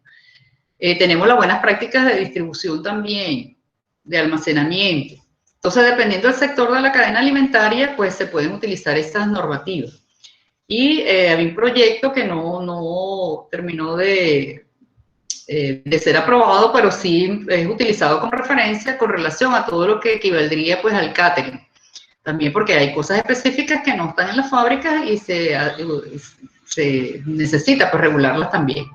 Entonces, en todas partes hay países donde tienen incluidas todas las normas para el sector empaque y el sector alimentos, como por ejemplo el Código de Buenas Prácticas argentino, ahí está todo incluido. Hay otros donde están por separado, pero todas las tienen. El FDA también tiene su normativa de obligatorio cumplimiento para las empresas de alimentos. Y así pues en cada país tenemos las normas y están las ISO también de referencia. Pues con estos requisitos tienen cubierto pues todos esos elementos que están relacionados con las medidas preventivas pues, para un sistema de gestión. Y se puede ampliar sus buenas prácticas con los prerequisitos. Pues lo importante es que estén todos incluidos. Si son más amplios, mejor. Si mi nivel de exigencia es más amplio que lo mínimo requerido por una normativa legal, pues mucho mejor. Pregunta también este mismo señor Freddy Vázquez, ¿dónde se pueden conseguir esas normas? Por lo menos en el caso de Venezuela. En el caso de Venezuela, a través de internet las puede conseguir. Yo le puedo indicar ahora bueno, tendré que buscarlo, porque no me la sé de memoria, el número de la Gaceta en que fueron publicadas, pero si se mete en internet y coloca buenas prácticas de fabricación Venezuela, le va a aparecer allí esa normativa, ¿verdad? Es una resolución del Ministerio de, en aquel tiempo se llamaba Sanidad y Asistencia Social, del año 1996, para las empresas de alimento para consumo humano. Y las de empaque fueron publicadas en el año 2007, si mal no recuerdo. También entonces puede ubicarla. Toda esa información está ahorita en la web. De todas maneras, yo te las puedo enviar para que tú se las coloques en el chat. Correcto. Ahora. El señor Jonathan Graterol dice... Ah, perdón. Ajá, sí, yo las coloco, luego las coloco en el chat. Va a quedar abierto, ¿verdad? Un tiempito. Sí, correcto. Okay. En lo que terminemos aquí lo vamos a abrir. Ok. Yo la subo al chat. El señor Jonathan Graterol, ayudando a la respuesta del manejo de producto final afectado con cuerpos extraños, específicamente con vidrio o incluso con un agente microbiano, lo ideal es que se trabaje con Contraloría Sanitaria. Ellos hacen una visita y emiten un documento de retención de producto y uso para consumo humano. Después tiene que entrar Insight, en donde ellos evalúan el producto y emiten que no puede ser usado para consumo animal. Después de tener toda esa documentación, Contraloría Sanitaria emite un documento en donde aprueba el traslado para que la empresa de incineración pueda trasladar el producto e incinerarlo. Seguido de eso, la empresa que hizo la incineración debe emitir un informe del proceso realizado y con toda la documentación se solicita una visita de Sunagro para poder restar ese producto del inventario y se maneja el inventario con ellos, Sunagro. Pareciera que la prevención vale mucho. Bueno, muchísimas gracias por complementar la información. Sí, es muy complicado. En Venezuela es sumamente complicado. Entonces, importante que no llegue al mercado esos contaminantes, evitarlos a toda costa, porque es realmente bastante complicado. Y bueno, por supuesto, las pérdidas económicas ocasionadas con todo esto, ¿no? Y dónde voy a colocar ese producto, porque uno no diseña las instalaciones para tener productos devueltos en cantidades grandes, ni nada de eso, ¿no? La información en prensa, con relación al recall, porque si ya ha trascendido y está en los canales de distribución, bueno, hay que recogerlo, ¿verdad? Y asumir las consecuencias de lo que puede haber ocasionado. Entonces, es bastante delicado. Muchísimas gracias por la información adicional con los organismos gubernamentales.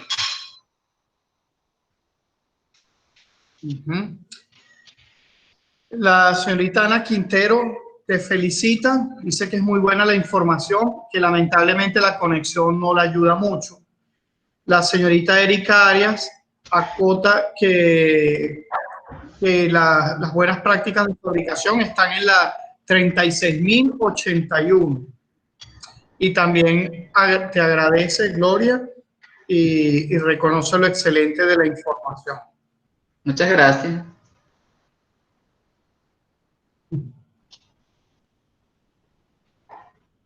También Donna Venturini dice excelente presentación, muchas gracias por la oportunidad. Gracias a usted, señorita Donna, por participar. Vínculos OTEC, dicen agradecida con la señora Gloria y con Jonathan por la excelente presentación y muy buena la información, que allí sí se escuchó perfecto. Es que muchas veces pasa es que la conexión local del que esté recibiendo, si no es lo suficientemente rápida, pues entonces lo va a escuchar de manera interrumpida. Pero afortunadamente el día de hoy tuvimos la oportunidad de grabar la ponencia, de manera que vamos a proceder a colocarla en Drive y hacerles llegar el enlace para que aquellos que tuvieron intermitencia en la conexión logren conectarse. Eso sí, les advertimos que estas grabaciones son bastante pesadas, entonces si no tuvieron la oportunidad de asistir en vivo, bueno, pues van a tener que tratar de conseguir una Wi-Fi que sea, o una conexión a internet que tenga una buena velocidad, un buen ancho de banda para poder descargar el video y verlo. Asimismo, también aquellos participantes que estén optando por la opción certificada, en el grupo les vamos a colocar los datos que requerimos para que puedan solicitar su certificado de asistencia y que puedan notificarnos al correo de contacto una vez que hayan procedido con los datos requeridos, y bueno, para hacerles llegar por esa vía el certificado. La señorita Mary Daniels nos dice que tuvo problemas con internet. Qué extraño, eso me sorprende mucho en Venezuela. Y no pudo oírnos, pero que igualmente felicita Global Management de Venezuela. La señorita Donna Venturini agrega que debemos seguir formándonos para ayudar a mejorar a la industria del país ahora o cuando sea posible. En ese sentido, Gloria, me gustaría consultarte, porque muchas veces los latinoamericanos sufrimos un poco, quizás los argentinos no tanto, pero el resto de los latinoamericanos sufrimos un poco de problemas de autoestima, de minimizarnos en cuanto a nuestro desempeño. Desde tu perspectiva, desde tu experiencia, ¿qué tal está el tema de inocuidad de alimentos en Venezuela en comparación con otros mercados, con otros países de nuestra propia región latinoamericana? ¿Estamos realmente tan atrasados como a veces algunos sienten, o más bien dentro del ámbito latinoamericano las diferencias no son tan sensibles, o hay casos especiales?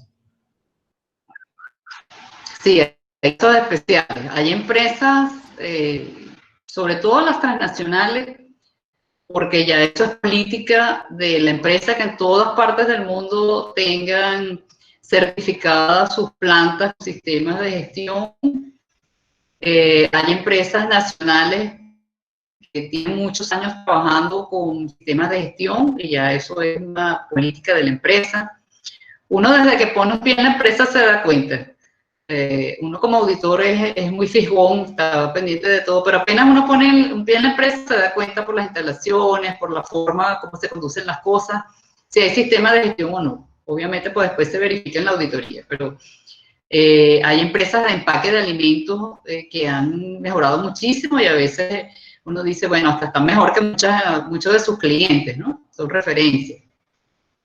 Pero sí tenemos serios problemas. Se había avanzado muchísimo hasta el año aproximadamente 2005. Y luego comenzaron a haber muchos problemas. Yo pienso que debe haber una exigencia de las autoridades gubernamentales un poco, no tanto exigencia, debe haber más apoyo técnico hacia muchas personas que tienen empresas pequeñas, empresas medianas, empresas artesanales, para que mejoren sus procesos. Un poco más de apoyo y no tanto en la parte punitiva. Porque sí, definitivamente hay muchos que simplemente cumplen con lo básico para que no me cierren o para que... Y hay otros que sí están trabajando, están queriendo avanzar, ya lo han tomado como una política de la organización. Sea cual fuera la circunstancia, no se les puede olvidar a ninguno que está en la cadena alimentaria, y todos nos debemos incluir, que la responsabilidad cuando ese alimento llega a la persona que lo va a consumir, bueno, independientemente de tu tamaño, independientemente de tu sistema, está allí. Y no solamente debemos verlo por el aspecto legal, sino hasta por el aspecto moral, diría yo, porque nadie quiere causarle un daño a nadie. Entonces eso es importante. Sí, nos hemos como paralizado un poco en general. Pero bueno, hay muchas oportunidades. Entonces, todos los que me están escuchando, pues hay oportunidades de mejora muchísimas. Y créanme que cuando se mejoran esos sistemas, no es solamente por cumplir, sino que el beneficio es en todo cómo fluye en la organización las cosas. Si tenemos una buena manera de comunicarnos, entonces vamos a tener menos problemas.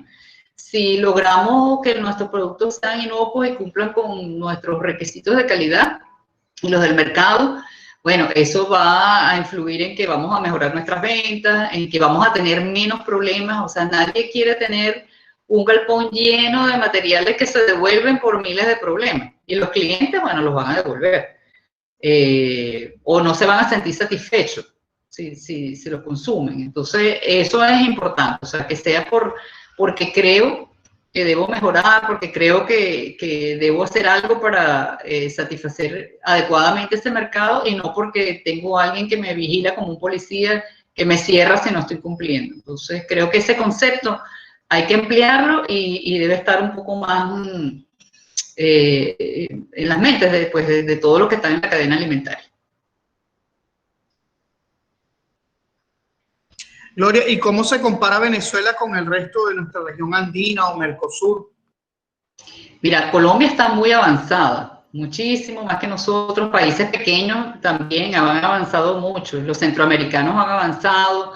México también está bastante avanzado.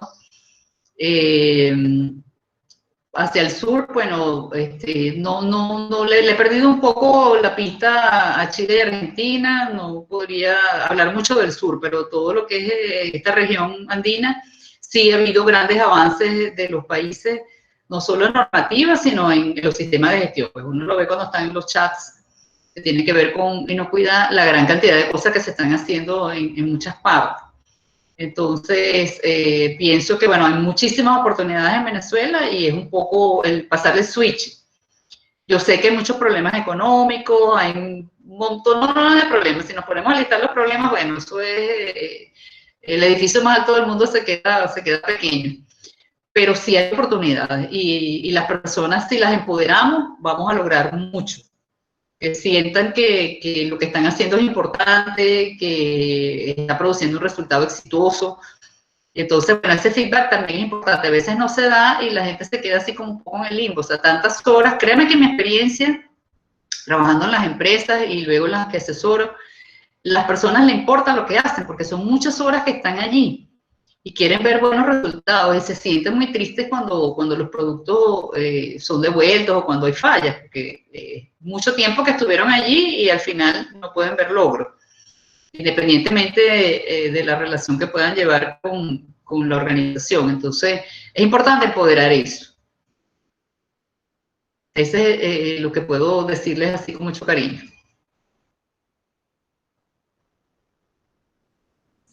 Bien, aquí tenemos comentarios de la señorita Lilia González. Muchas gracias, señor Jonathan, porque a través de usted siempre nos capacitamos por sus excelentes expositores. Felicitaciones para usted como la doctora Gloria. Muchas gracias. Hacemos un esfuerzo en buscar a los profesionales más competentes en cada una de las áreas para que el conocimiento que estamos compartiendo pues sea de vanguardia, sea actualizado y sea asequible, sobre todo en esta situación tan particular que nos ha tocado vivir en 2020. Diana Cari dice, excelente presentación, alto nivel, muchas gracias por compartirla con nosotros, gracias por su aporte, que se retribuya en muchos éxitos para ustedes. Muchas gracias, Diana. Y sí, creemos que en la ley de acción y reacción. Gracias a la ingeniera Gloria Rodríguez y a Jonathan por su disposición y apoyo para el desarrollo de la actividad. Un placer y mi agradecimiento. Un abrazo. Igualmente. Donna Venturini. ¿Conoces si aquellas organizaciones que por razones que no vienen al caso se han ido, como Alimentos Kellogg's, y siguen operando, si mantienen el sistema de gestión de calidad? Uy, una pregunta bien interesante, Gloria. ¿Qué sabes de Kellogg's? Bueno, realmente no Kellogg's no tengo conocimiento si lo están haciendo. Ellos fueron clientes en una oportunidad con su sistema de inocuidad, el sistema HCP, pero realmente no sé si en este momento lo estén ejecutando, no podría decirle. En el caso de Owens, Illinois, que ahora es Benvidrio, yo entiendo que ellos mantienen su certificación. Sí, ellos han continuado porque sobre todo hay una exigencia de clientes grandes. Es un poco lo que les mencionaba, o sea, si yo le exijo a mi proveedor, y el proveedor por supuesto le interesa el negocio, porque esa es su razón de ser, y hay un volumen considerable, y ahí, entonces, porque sí va a buscar las mejoras del sistema. Si no está totalmente convencido, bueno, la va a buscar porque de ahí depende su negocio.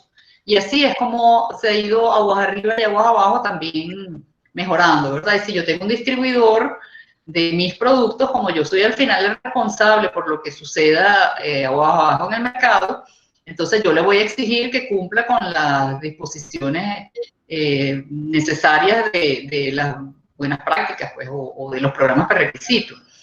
Y así unos con otros se han ido mejorando. Entonces eso es lo que yo he observado a lo largo de este tiempo que ha sucedido con los sistemas de gestión. Lo mismo con los sistemas de gestión de calidad o cualquier otro, pues.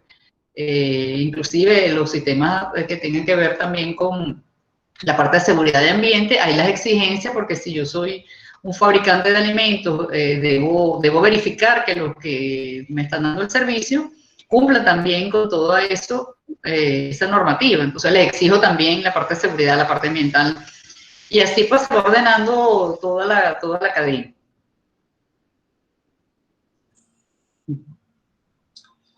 Bien, la señorita Erika dice muchas gracias, Jonathan, por todo el apoyo y a los participantes también. Mira, sí, yo también quiero decir que gracias a todos los participantes porque han intervenido, aunque no lo han hecho a través del micrófono, pero sí han escrito bastantes preguntas y comentarios. Gloria, una pregunta que quizás queda en el ambiente, a lo mejor está clara, pero vamos a reforzarla.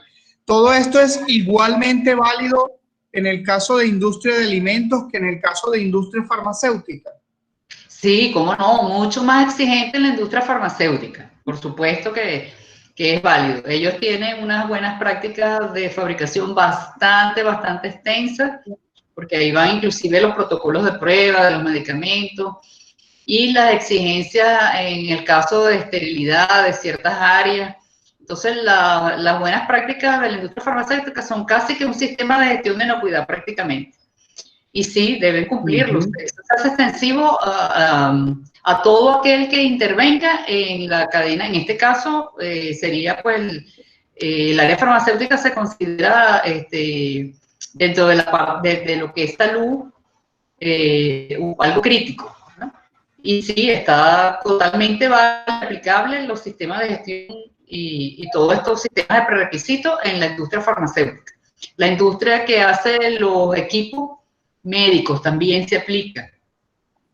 Los sistemas de gestión se vienen aplicando en los Estados Unidos desde el año, creo que en 2000, más o menos, para este tipo de industria. Y se ha especificado que deben cumplir sistemas de gestión de inocuidad, además de todos los protocolos de calidad que deben tener. Entonces, sí, cómo no, completamente aplicable y mucho más estricto, mucho más riguroso, porque interviene directamente en la salud de las personas de una manera mucho más drástica que los alimentos.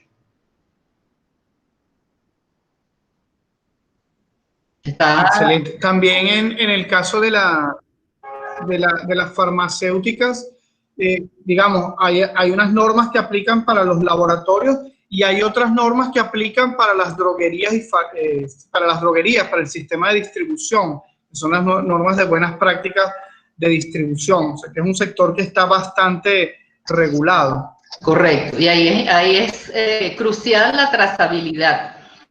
El sistema de trazabilidad es crucial que deben tener en ese tipo de establecimientos, pues, El señor Jonathan Graterol nos dice agradecidos en Industrias Anros por la oportunidad. Gracias a la ingeniera Gloria Rodríguez. Nos gustaría estar en contacto directo con el equipo de Global Management de Venezuela para estar atentos a actividades similares en los ámbitos de calidad, inocuidad, seguridad y ambiente, para seguir formando a todo nuestro equipo de trabajo, porque estamos trabajando fuertemente en el levantamiento de nuestros sistemas de gestión. Por favor, nos informan cuál sería el medio para conocer los próximos cursos. Claro que sí, nos pueden escribir a través de nuestro correo, que lo estamos indicando aquí, y además a todos los que se inscribieron, nosotros ya los agregamos a nuestra lista de distribución para que reciban por correo las invitaciones a los próximos eventos, y también a través de nuestro Instagram se publican los eventos que van a realizarse. Aquí les voy a compartir el enlace a nuestra página de Instagram. La señorita Miriam Vázquez dice: en una oportunidad escuché sobre el sartén de teflón que su material emitía cierto contaminante a la salud. ¿Aplicaría este caso a esta norma? Los mismos intervienen en la salud al cocinar los alimentos sobre este. ¿Tienes alguna información sobre esto, Gloria? Mira, cualquier material que se desprenda y se transforme en parte del alimento, que no está en la lista de ingredientes como mencioné o en la receta, es un contaminante. Y lo que debe verificarse es que todo objeto que se vaya a comprar, todo utensilio de cocina, lo ideal es que sea de acero inoxidable, porque de esa manera no hay ningún tipo de desprendimiento. Pero si es de teflón, la garantía de que en el tiempo que el fabricante recomienda no se desprenda, porque a medida que se va desprendiendo, va afectando. No tengo conocimiento de que afecte mayoritariamente la salud, como el caso del vidrio y el plástico quebradizo, de que haya habido casos de mortalidad o yo creo que todos en alguna manera no nos hemos dado cuenta con nuestros utensilios y hemos consumido algo de ese teflón que se ha desprendido, después nos damos cuenta. Pero cuando ya se ve que el objeto se está deteriorando, pues habría que cambiar. No sé si contesta esa la inquietud.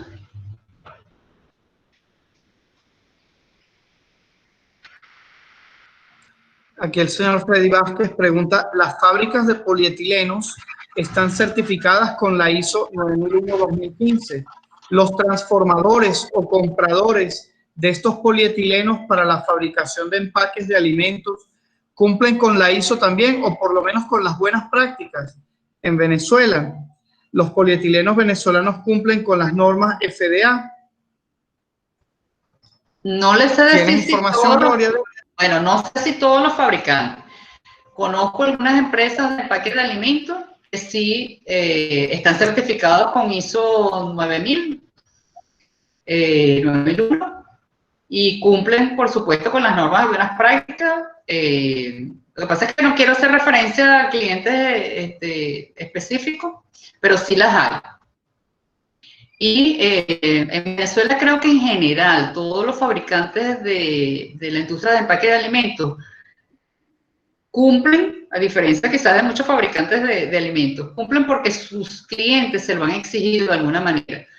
Cuando ellos le venden esos productos a empresas grandes, piensa transnacionales o empresas nacionales o medianas, estas empresas se lo están exigiendo. Entonces, por allí es que han mejorado muchísimo. Yo me he quedado sorprendida de fabricantes de películas, distintas películas pues, que hay en el centro del país, que la planta cumple más con todas las normativas de seguridad, de inocuidad, de ambiente, que muchas otras empresas de alimentos, que son mismos clientes. Son ejemplos de referencia. Entonces sí las hay, y creo que ha sido por esta exigencia pues, de los clientes que se ha mejorado muchísimo, porque es un poco difícil de concebir que un material que es inerte pueda afectar la inocuidad de un alimento. Entonces yo digo, les comunico cuando les estoy dictando los cursos de las charlas, mire, imagínense a las personas que trabajan en la industria del empaque, les digo, imagínense que esta es la piel del alimento. Está contenido, lo protege y cualquier interferencia que tenga lo afecta, entonces se vuelve parte del alimento. Y ese es un concepto importante de instaurar en las mentes de los que trabajan con empaques de alimentos, que no es algo inerte, es parte del alimento, parte esencial que lo va a contener y lo va a proteger. Y de esa manera, pues, se logra la mejora.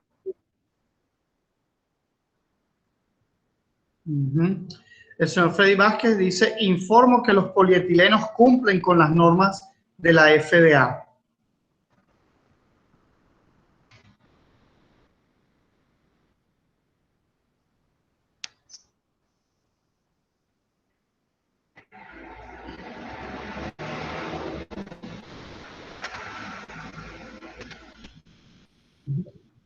La señorita Miriam Vázquez dice, muy agradecida por esos conocimientos compartidos. Felicidades a todo el equipo, superan las expectativas en cada proceso de formación. Éxito. Muchas gracias, señorita Miriam.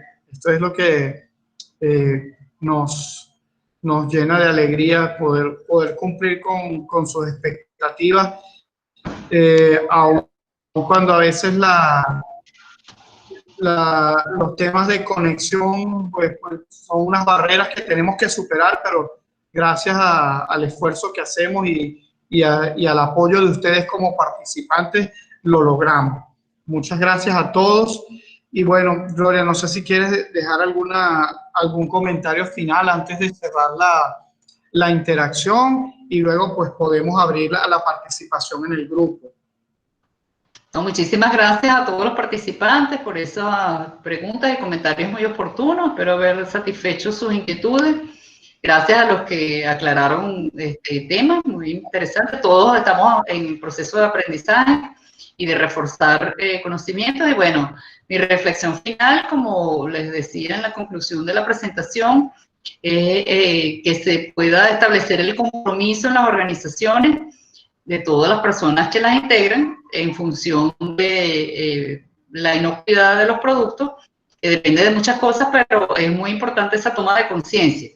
Y a la vez, bueno, yo los invito a que ustedes también sean expansores de estos conocimientos en todos sus grupos de influencia, porque es importante, mientras más información se maneje y más la gente entienda que eso es importante y que se puede mejorar la salud de las personas en la medida que se tiene el conocimiento y se toman en cuenta todos estos factores, pues vamos a contribuir. Entonces, que nos volvamos en agentes que contribuyamos a través de la información, porque todos tenemos mucha, poca, algo. Entonces, siempre nos hace falta para que la podamos transmitir. Esa siempre ha sido mi inquietud como especialista de alimentos. Bueno, pues de esta manera, y agradeciendo a todos su valiosa participación, y muy puntualmente damos por concluida esta interacción. Allá va un momento. Nos están preguntando que proyectemos la última diapositiva de cómo podemos contactar a Gloria. Vamos a atender esa última petición, con todo gusto.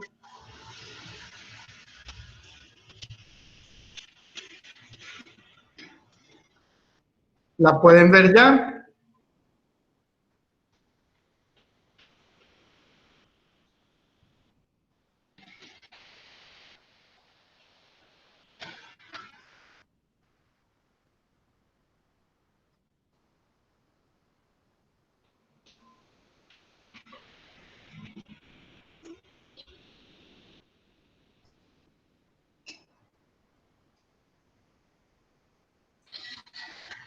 Bien, entonces, nada, los invitamos a poder participar a través del grupo de WhatsApp, que va a quedar abierto por los próximos días, de manera que es posible que alguna duda no les haya surgido durante la presentación, sino que les surja cuando pongan en práctica alguna de estas herramientas.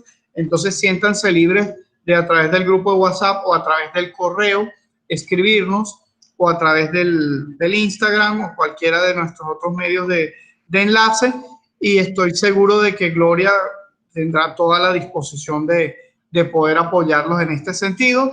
Y bueno, y en breve les vamos a informar también de las próximas actividades a programar para las próximas semanas. ¿Cómo no? Muchas gracias a todos y que tengan muy buen provecho. Y yo les estoy enviando la información ofrecida a través del grupo. Feliz tarde.